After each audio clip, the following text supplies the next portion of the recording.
Bu Nining menangis di depan pusara Pak Samsul suaminya yang masih basah karena baru saja meninggal dan dimakamkan di sebuah tempat pemakaman umum tidak jauh dari rumah mereka. Taburan bunga-bunga yang masih segar dan belum lama ditabur oleh para pelayat tampak masih wangi menutupi bagian atas pusara Pak Samsul.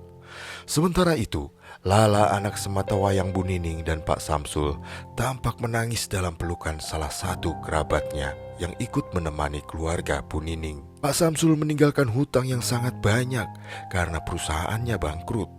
Bu Nining dan Lala yang selama ini terbiasa hidup enak dan berlimpah harta, kini mendadak jadi jatuh miskin. Kini Bu Nining dan Lala kebingungan. Semua harta benda mereka termasuk rumah menjadi pembayar hutang dan mereka harus segera meninggalkannya.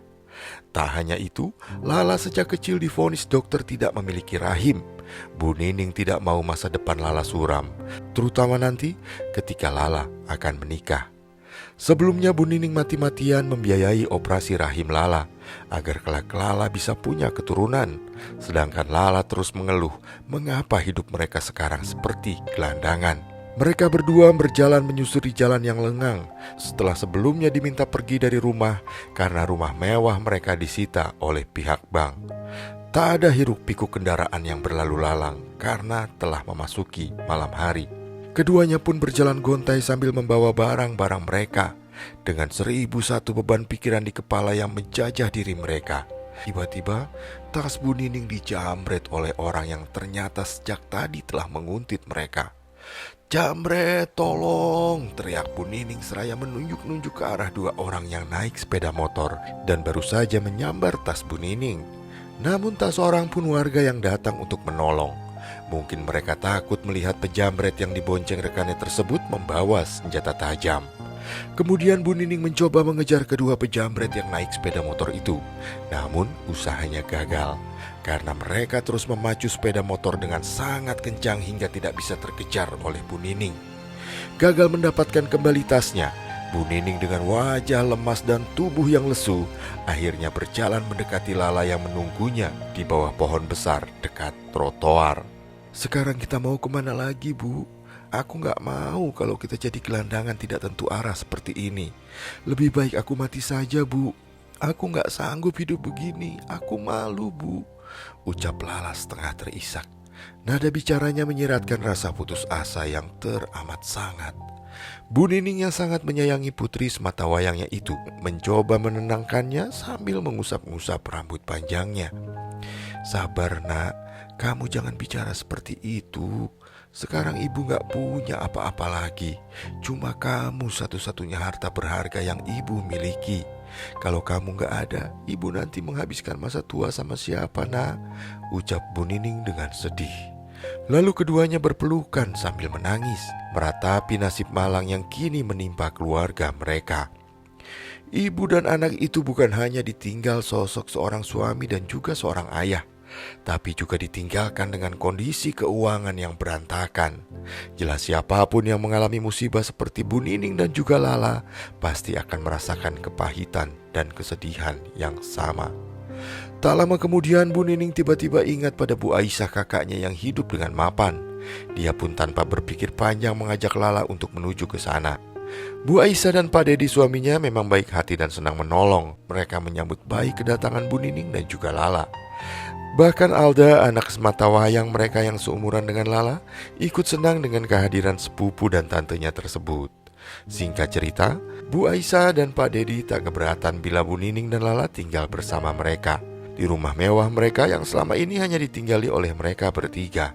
Bu Nining dan Lala sangat berterima kasih dengan kebaikan hati Bu Aisyah dan juga suaminya.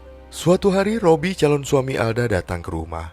Robi hendak mengajak fitting baju pengantin. Lala yang menyambut Robi di depan pintu tiba-tiba merasa sangat iri pada Alda yang telah memiliki segalanya.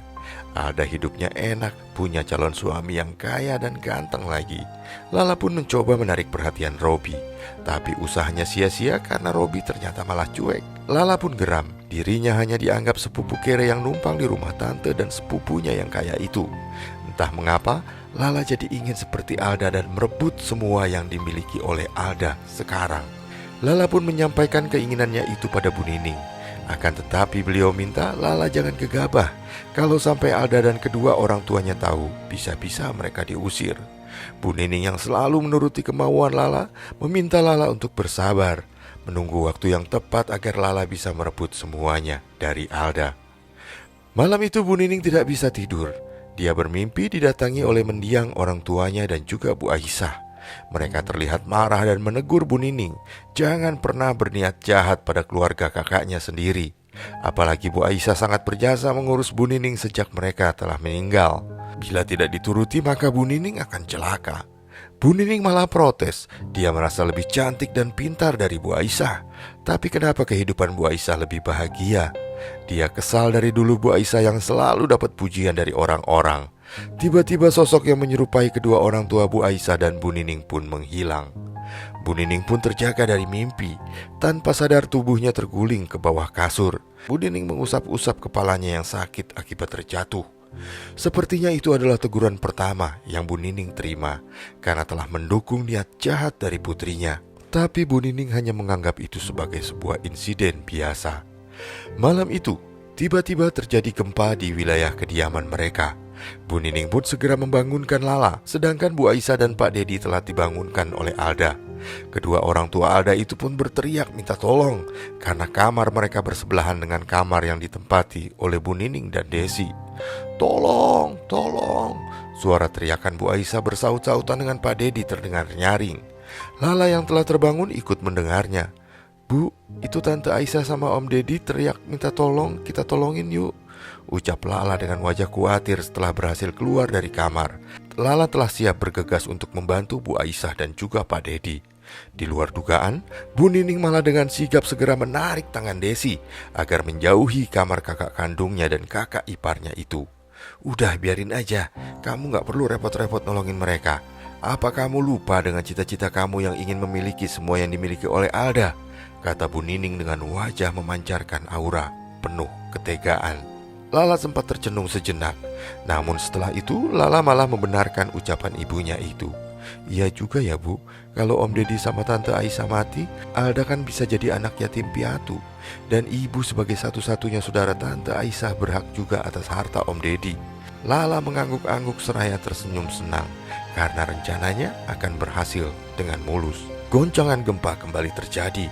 Kembali terdengar suara teriakan meminta tolong dari kamar Bu Aisyah dan juga Pak Dedi. Namun tak lama terdengar suara buk. Setelah itu suara teriakan pasangan suami istri itu pun lenyap. Bu Nining malah membiarkan tubuh suami istri itu tertimpa lemari pakaian yang ada di kamar mereka. Lala juga sama jahatnya dengan sang ibu. Dia pikir lebih baik mereka berdua mati saja, biar dia dan ibunya jadi bisa menguasai harta mereka. Bahkan Lala sengaja mengunci kamar Bu Aisyah dan juga Pak Dedi dari luar agar mereka berdua tak bisa keluar dari kamar. Sambil lari menyusul Bu Nining, Lala pun membuang kunci kamar Bu Aisyah ke sembarang tempat. Kaki Lala pun sempat menginjak sesuatu karena lari terburu-buru tidak melihat jalan. Meski kaki kirinya sakit dan mengeluarkan darah, Lala tidak peduli. Dia tak sadar itu adalah teguran pertama yang dia terima karena telah berbuat jahat pada orang tua Alda. Pak Dedi dan Bu Aisyah pun ternyata telah meninggal saat itu, dengan posisi kepala yang hampir putus tertimpa lemari pakaian. Saat itu keduanya sedang tertidur pulas ketika benda-benda di sekitar mereka mulai berjatuhan akibat guncangan gempa. Mereka tidak bisa berlari, namun sempat berteriak meminta tolong, tapi semua telah terlambat.